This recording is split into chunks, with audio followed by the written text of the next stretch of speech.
आज हम इस बात पर चर्चा करेंगे कि एनपीए अकाउंट से पैसा रिकवर करने के लिए बैंक की प्रोसीजर क्या है।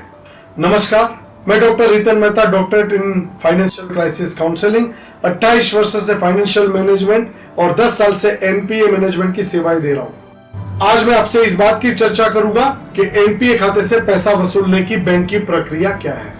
स्टेप 1, 13(2) एक सरफेसी एक्ट है, एक इन्फोर्समेंट नोटिस है। इसे बैंक द्वारा भेजा जाता है, जिसे हम डिमांड नोटिस भी कहते हैं।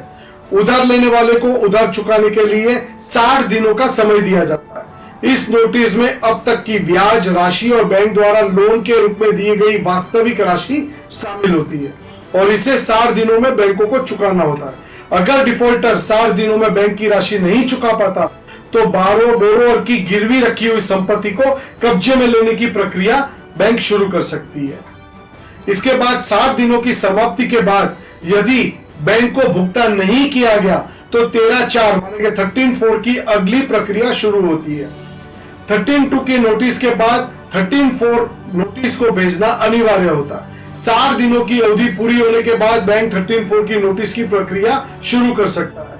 13(4) नोटिस को आप एक बार प्रत्यक्ष या अप्रत्यक्ष कब्जा माने कि सिंबॉलिक पोजीशन नोटिस भी कह सकते हैं। इसका मतलब यह है कि बैंक में गिरवी रखी संपत्ति का बैंक ने सिंबॉलिक कब्जा माने कि प्रतीकात्मक पोजीशन ले चुका है। इस तरह बैंक बोरोवर को सूचित करता है कि बैंक में रखी गई संपत्ति का प्रतीकात्मक कब्जा यानी कि सिंबॉलिक पोजीशन बैंक ले चुका है।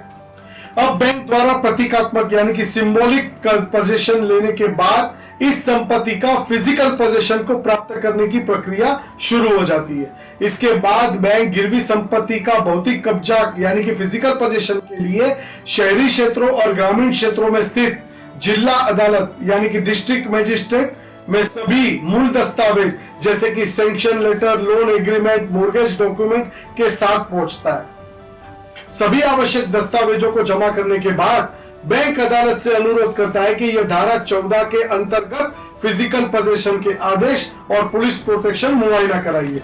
इस विशेष अदालत को एक्स पार्टी कोर्ट भी कहा जाता है और एक बार जब इसे अदालत से मंजूरी मिल जाती है तो बोरोवर को बैंक की ओर से इसके बारे में अलग से सूचित करने की आवश्यकता नहीं होती है। एक बैंक अधिकारी अदालत को हलफनामा यानी कि एफिडेविट देकर बताता है कि उस खाते के बारे में वो जानकारी दे रहा है जिसे एनपीए घोषित किया गया है और उसी के लिए वो संपत्ति के फिजिकल पोजीशन के लिए आवेदन कर रहा है। हलफनामा यानी एफिडेविट की जांच करने और मूल दस्तावेजों की पुष्टि करने के बाद न्यायालय गिरवी रखी गई संपत्ति के फिजिकल पोजीशन के आदेश जारी कर देता है। एक बार संपत्ति के फिजिकल पोजीशन के ऑर्डर जारी होने के बाद लोग इसके प्रभाव के बारे में नहीं जानते। अधिकांश लोगों का मानना है कि बैंक द्वारा उनकी संपत्ति के कब्जा देने के बाद यह लोन फ्री हो गया है, लेकिन बैंक को ब्याज राशि के साथ जमा की गई राशि के साथ पूरा लोन जमा करना होता है। एक बार एनपीए होने के बाद ब्याज को बोरोवर के सीसी खाते में नहीं लगाया जाता। उसके लिए एक सस्पेंस अकाउंट खोला जाता है जिसमें नियमित रूप से इंटरेस्ट पेनल्टी लगती रहती है और बोरोवर की मृत्यु तक भी वो लगती रहेगी। लोग यह धारणा बना लेते हैं कि अगर संपत्ति का फिजिकल पोजीशन बैंक को दे देते हैं तो उसका लोन फ्री हो जाता है और उसे अभी बैंक का ब्याज नहीं देना पड़ेगा।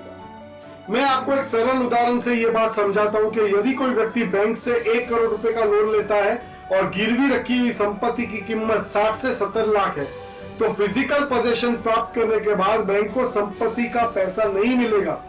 इसके लिए बैंक को नीलामी की प्रक्रिया शुरू करनी पड़ेगी जिसमें बैंक संपत्ति को बेच सकता है। यदि संपत्ति 65 लाख रुपए में बेची जाती है तो लोन की शेष राशि यानी कि 35 लाख रुपए और ब्याज के साथ साथ दंड भी बैंक द्वारा वसूल किया जाएगा। बैंक में ब्याज 1 करोड़ रुपए पर तब तक लगता रहेगा जब तक 65 लाख रुपए की राशि बैंक खाते में जमा नहीं होती। एक बार जब नीलामी से ये राशि जमा होती है तो ब्याज शेष राशि पर लगना चालू रहता है, यानी कि बैंक द्वारा संपत्ति के कब्जे के बाद भी 35 लाख रुपए का बोझ अभी भी आप पर बना रहेगा। डीआरटी एक ऐसा ट्रिब्यूनल है जो केवल बैंक और फाइनेंशियल इंस्टीट्यूशनों के लिए काम करता है। बैंक एक मूल एप्लीकेशन यानी कि ओए नामक एक एप्लीकेशन डीआरटी में डालता है।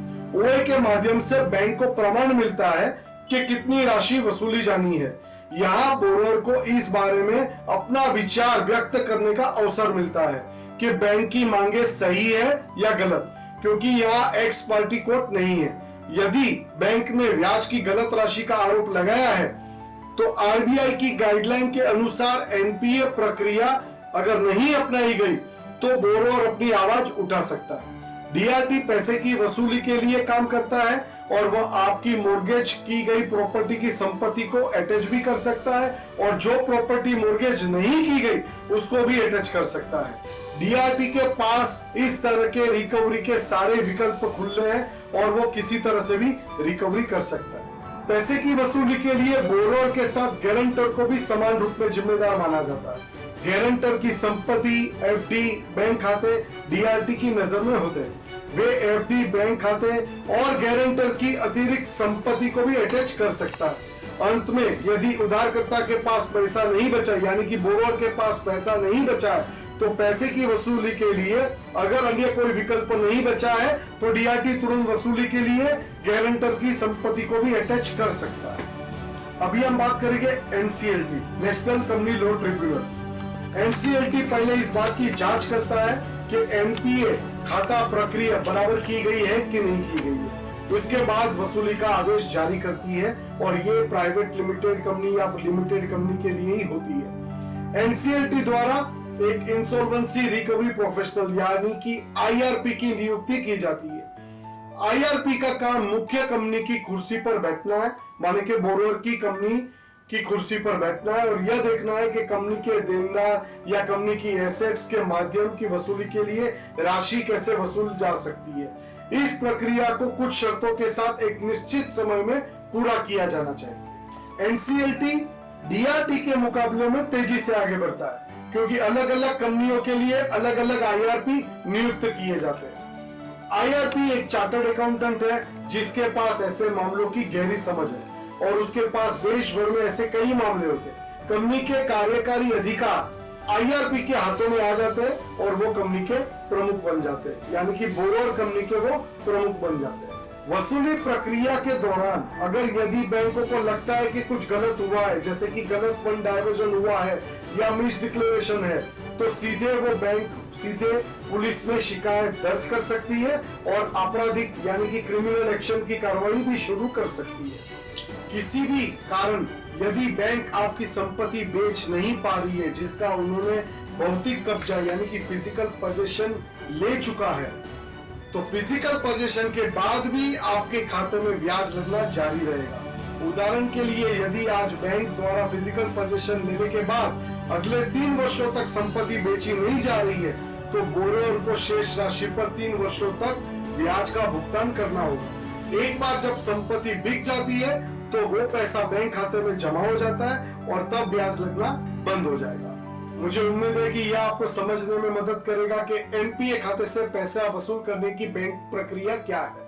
अगले वीडियो के लिए बने रहें और अगर आपको वीडियो अच्छा लगा तो लाइक, कमेंट और शेयर भी करें और नियमित अपडेट के लिए बेल आइकन को सब्सक्राइब करना ना भूलें। Thank you so much.